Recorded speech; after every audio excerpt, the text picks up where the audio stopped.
오늘 말씀 제목은 하나님의 때입니다. 하나님의 때. 저는 어릴 적 인생 계획표 같은 거를 세우곤 했습니다. 여러분들은 그랬는지 모르겠는데 그 계획표에 의하면 지금 저는 대통령이 되어 있어야 하는 거예요. 지금 대통령이 되어 있어야 하는데 감사하게도 아쉽지 않고 감사하게도 지금 목회자가 되어 있습니다. 여러분의 어릴 적 그런 인생 계획표는 어떻는지 모르겠습니다. 그 계획표에 따르면 여러분은 지금 어디에 있어야 됩니까? 뭘 하고 있어야 됩니까? 소위 성공한 사람이라고 알려져 있는 그 유재석 씨는 인생 목표가 없다고 합니다. 그냥 하루하루 주어진 일에 열심히 살아갈 뿐이라고 말을 했습니다.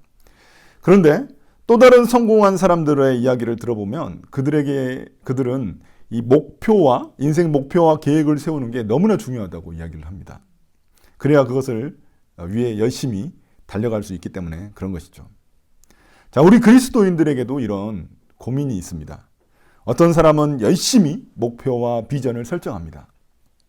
그리고 그것을 향해 나아갑니다. 그리고 그 목표와 비전을 이루기 위해 필요한 게 뭐냐면 믿음이라고 이야기를 합니다. 그래서 그런 분들이 좋아하는 성경 말씀이 있죠.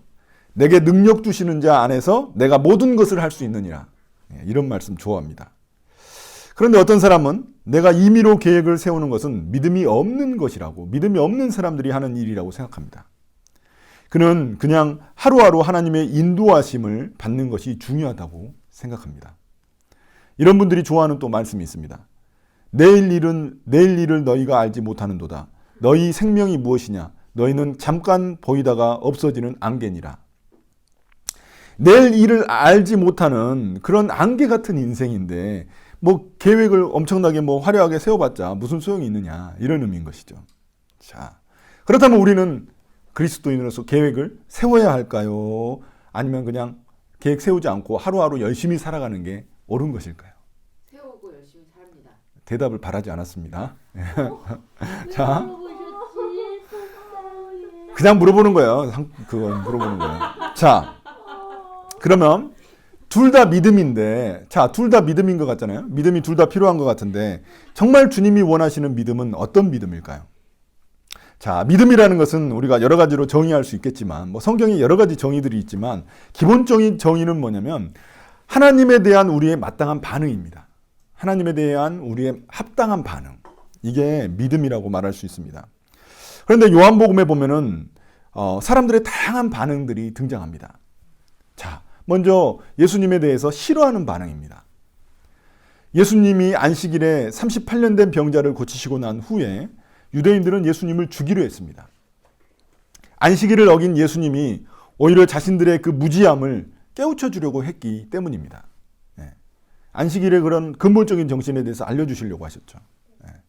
그런데 그들은 자신들의 잘못을 인정하고 싶어 하지 않았습니다. 지금까지 자신들이 믿어왔던 것을 버리고 싶지 않았기 때문에 예수님을 미워했던 것이죠.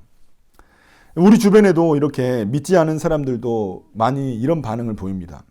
그들도 자신들이 살아온 삶의 방식이 틀렸다는 것을 인정하고 싶어 하지 않습니다. 자신들이 가지고 있었던 인생관, 가치관, 세계관을 바꾸고 싶지 않은 것입니다. 그래서 예수님을 미워하고 거부합니다. 자, 또 다른 반응이 있습니다. 바로 실망입니다. 실망. 예수님에 대한 실망입니다. 사람들은 자신들의 병을 고쳐주고 먹고 마시는 문제를 해결해 줄 그런 메시아를 원했습니다. 기대했습니다. 그러다가 그들은 예수님의 기적들을 보고 바로 이분이구나, 이렇게 생각을 했습니다. 빵 5개와 물고기 2마리, 이 오병이어로 5,000명이 넘는 사람들을 먹였으니까 그럴만도 했습니다. 그래서 예수님을 어떻게든지 자신들의 왕으로 삼으려고 했습니다. 그때쯤 해서는 예수님의 인기가 최고조에 달았습니다. 그런데 갑자기 예수님이 사람들을 모아놓고 자신이 생명을 주는 빵이라고, 내 자신이 생명을 주는 빵이라고 가르치시니까 사람들은 이해할 수가 없었습니다. 이런 말씀이 다 있나. 그 말씀을 받아들이기도 힘들었습니다. 왜냐하면 자신들은 정말 자신들의 그런 질병을 고쳐주시고 또 먹을 것을 주시는 그런 메시아를 기대하고 있었기 때문에 그렇습니다. 빵을 주는 메시아가 중요했던 거예요. 예수님의 가르침은 자신들이 기대하던 그 메시아의 모습이 아니었던 것입니다. 그래서 수많은 사람들, 수많은 제자들이 실망하고 예수님을 떠나갔습니다. 이런 실망은 비단 그 예수님의 제자들뿐만이 아니라 지금 우리가 믿고 있는 우리 그리스도인들에게도 일어나는 일입니다. 많은 사람들에게 예수님은 자신의 욕망과 성공을 위해 필요한 분이기 때문입니다. 그러나 내 필요를 위해 우리가 예수님을 믿는 것이라면 우리는 어느 순간 반드시 실망하게 되어 있습니다. 예수님은 내 말을 잘 듣는 그런 램프의 지니가 아니기 때문에 그렇습니다. 자, 이처럼 예수님의 기적을 많이 체험했지만 사람들은 예수님을 떠나갔습니다. 자신이 틀렸다는 것을 인정하기 싫어서 미워하면서 떠나갔고, 또 자신이 기대하던 메시아가 아니라서, 자신을 고쳐주고 빵을 주는 그런 메시아가 아니라서 실망해서 떠나갔습니다. 이렇게 여론이 나빠지자 예수님은 생명의 위협을 받기 시작하셨습니다. 예루살렘에 있는 유대 지방에는 돌아다니기가 힘들어졌습니다. 그래서 자기 고향 갈릴리 주변에서 사람들을 가르치시고 그들의 병을 고쳐주셨습니다. 물론 갈릴리 그 지방도 이 분위기가 점점 안 좋아지고 있었습니다.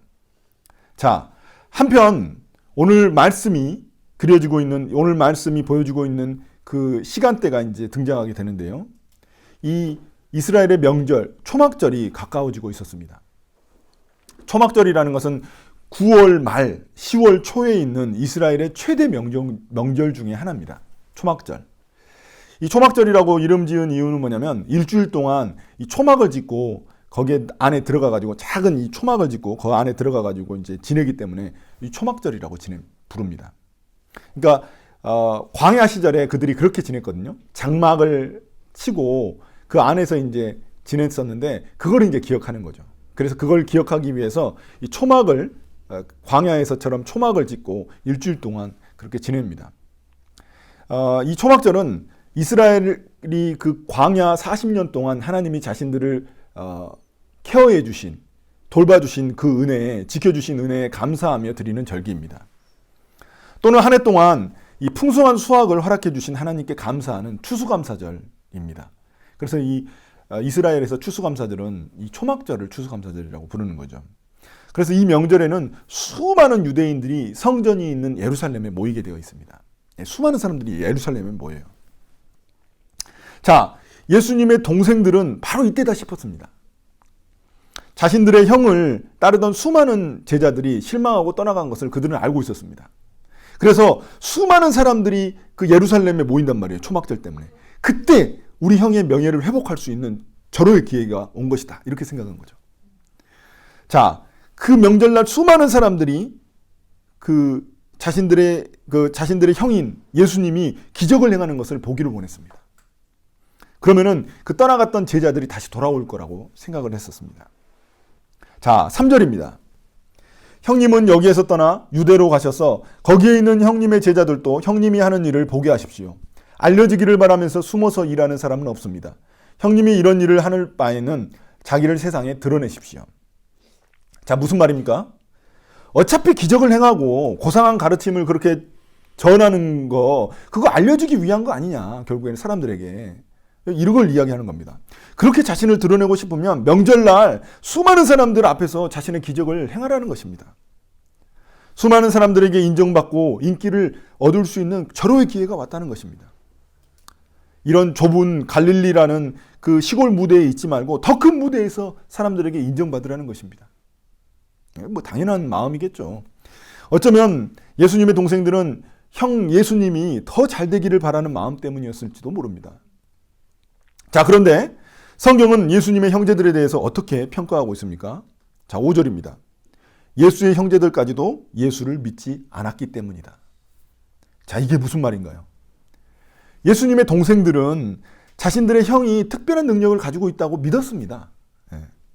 그들도 예수님이 행하신 많은 기적들을 봤어요. 직접. 그래서 더 큰 무대에서 자기 형이 그 능력을 펼치기를 바랬을 뿐입니다. 근데 이게 뭐가 문제인가요?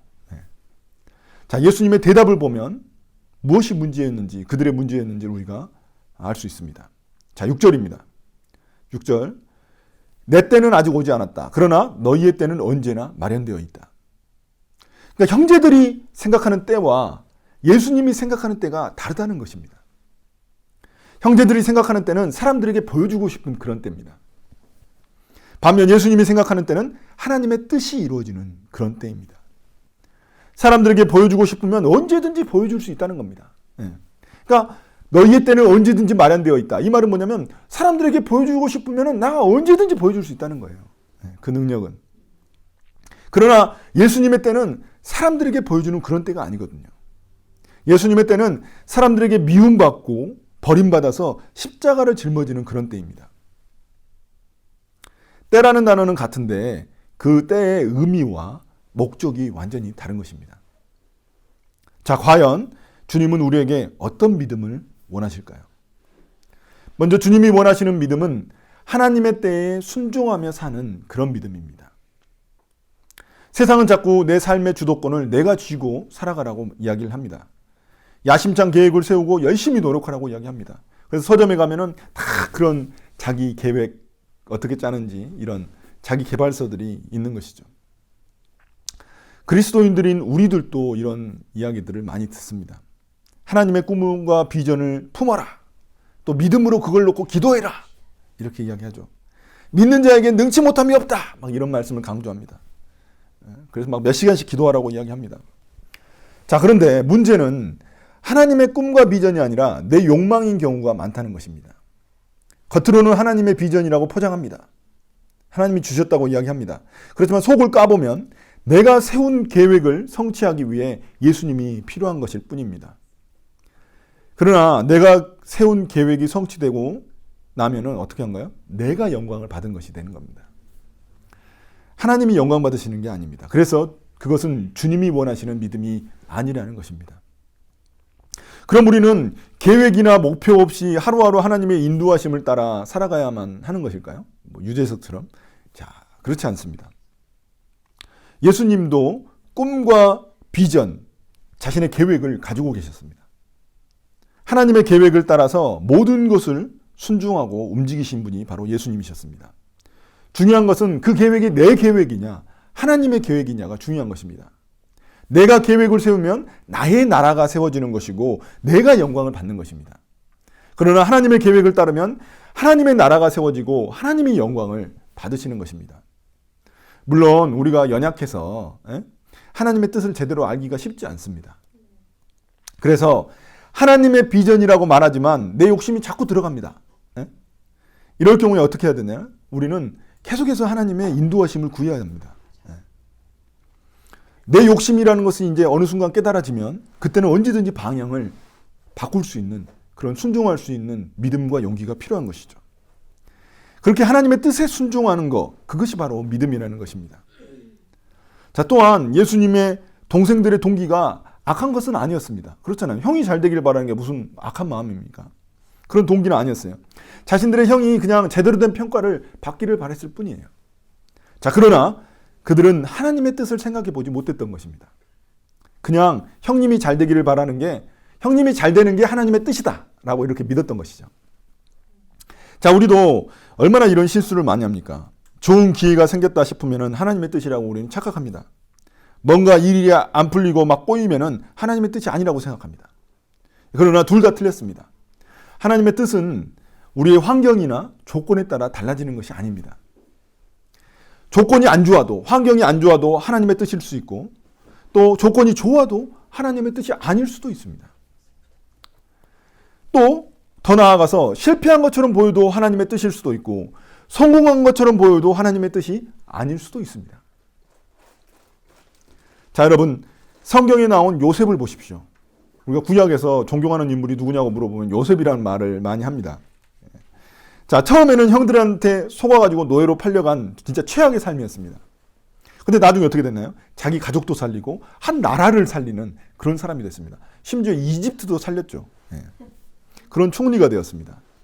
여러분, 요셉뿐만이 아니라 이제 예수님을 보십시오. 예수님도 사람들에게 미움받아서 결국에는 십자가에서 죽으셨지만 그 십자가에서 죽으시는 것이 바로 온 인류를 구원하는 그런 길이었습니다. 자, 우리는 연약하기 때문에 대부분 시간이 지나봐야, 어느 정도 시간이 지나봐야 제대로 된 평가를 할 수 있는 것입니다.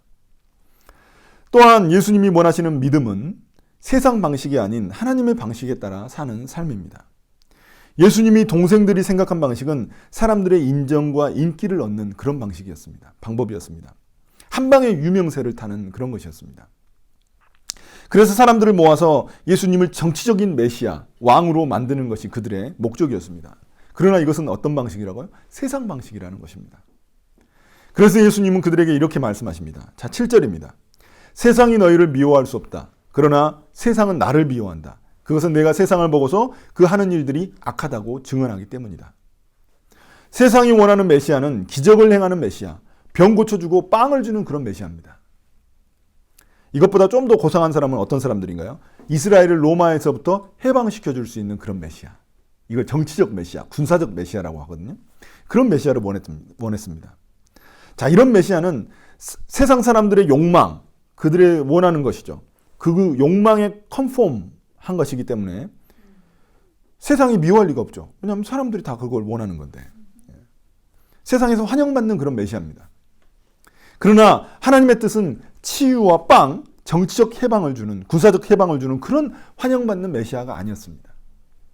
사람들의 미움을 받고 사람들의 싫음을 받아서 십자가에서 죽는 그런 메시아였습니다. 높아지는 메시아가 아니라 낮아지는 메시아였습니다. 사람들에게 환영받는 메시아가 아니고 사람들에게 미움받는 메시아였습니다. 교회 목회자들도 이런 유혹을 많이 받습니다. 책을 쓰거나 또 방송에 나와서 유명해지면은 교회가 인기를 얻게 됩니다. 그래서 기독교 방송에 나오기 위해서 정말 많은 돈을 쓰는 그런 목회자들이 많이 있습니다. 여러분 기독교 TV를 보시면 기독교 TV가 여러 개가 있는데 대부분 돈 많고 유명한 목사님들입니다. 그런 교회들이에요. 그런 사람들이죠, 대부분 다. 그러나 이것은 어떤 방식이라고요? 예수님의 방식이 아니라 세상 방식이라는 것입니다. 어떤 그럴듯한 핑계를 댈 수도 모르죠. 그렇지만 그들이 세상 방식을 쓴다면 그 사람은 이제는 더 이상 그리스도에 속한 사람이 아니고 세상에 속한 사람이 되는 것입니다. 음악하는 사람들도 마찬가지로 이런 유혹을 많이 받습니다. 힘 있는 사람들한테 붙으면 잘 될 수 있죠. 기회가 많이 생기죠. 더 연주할 수 있는 기회도 더 많이 생기고 아무리 실력이 있어도 기회가 없으면 자기를 보여줄 수가 없잖아요. 그래서 힘 있는 사람에게 붙습니다.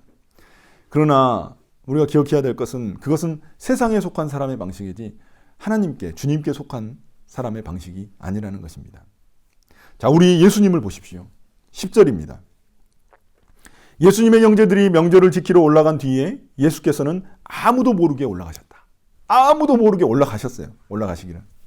자, 여러분 중에 성경을 꼼꼼히 읽으신 분들은 이런 의문이 있을 거예요. 분명히 8절 보시면 8절에 나는 올라가지 않겠다. 이번 명절에는 올라가지 않겠다고 하셨어요.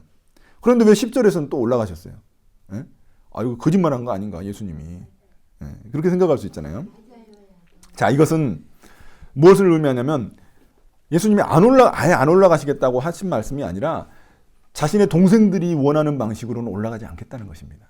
예. 만약 형제들의 말을 듣고 예수님이 움직이신다면 예수님은 세상 말에 순종한 것이지 하나님 말씀에 순종한 것은 아니죠. 하나님의 뜻에 순종한 것은 아니죠. 또한 형제들의 말을 들으면 사람들이 예수님을 자신들이 원하는 메시아로 그런 병 고쳐주고 빵 주고 이렇게 로마에서부터 해방시켜줄 수 있는 그런 메시아로 오해해서 그들을 예수님을 왕으로 삼을 수 있는 위험성이 있거든요. 그래서 비밀리에 예수님은 움직이시기로 결정하신 것입니다. 자, 우리 역시 하나님의 뜻을 아무도 모르게 행해야만 합니다. 선행을 행하면서 세상이 모르게 해야 합니다. 그래서 예수님은 오른손이 한 일을 왼손이 모르게 하라고 하셨잖아요. 사람들이 알아주지 않더라도 하나님의 뜻이라면 충분하다는 것입니다.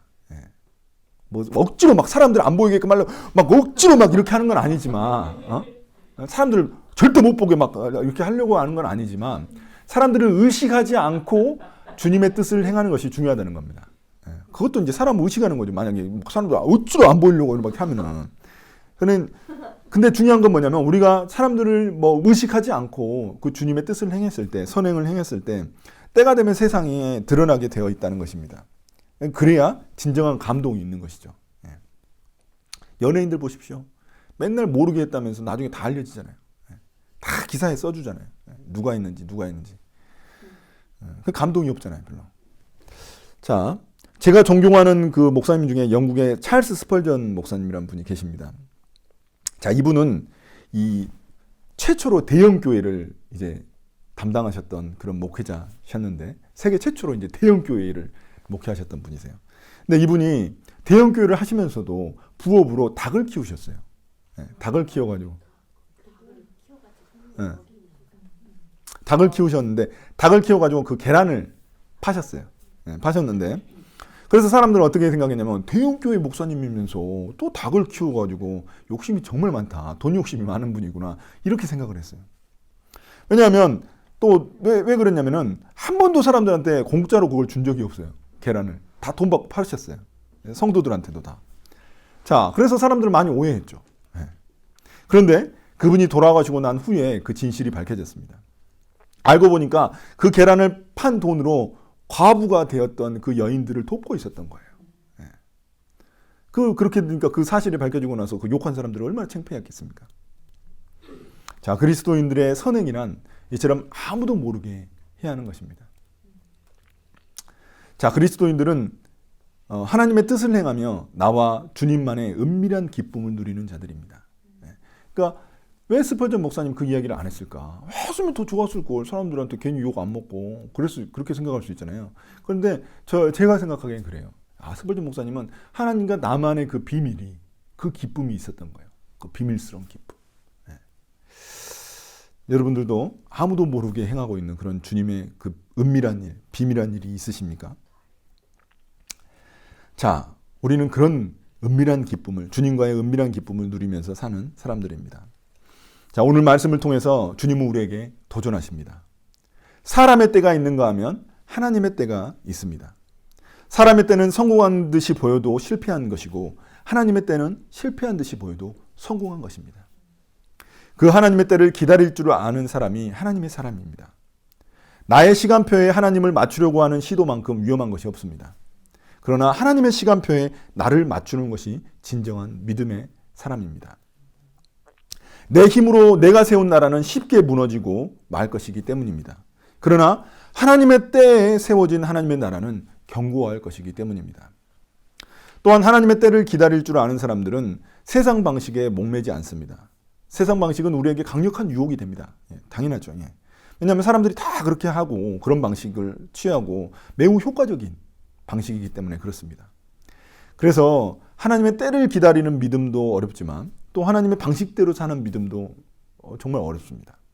그렇지만 그럼에도 불구하고 우리는 인내하고 하나님의 때를 기다려야 합니다. 하나님의 방식대로 살아가는 자에게 반드시 하나님의 때가 올 것이기 때문입니다. 자, 오늘 우리들은 하나님의 도전에 어떤 반응을 하고 있습니까? 하나님에 대한 우리의 합당한 반응은 바로 하나님이 원하시는 믿음대로 살아가는 것입니다. 한 주 동안 이 믿음으로 하나님의 뜻을 분별하며 살아가는 우리 닭가포 식구들이 다 되시기를 예수님의 이름으로 축복합니다. 아멘.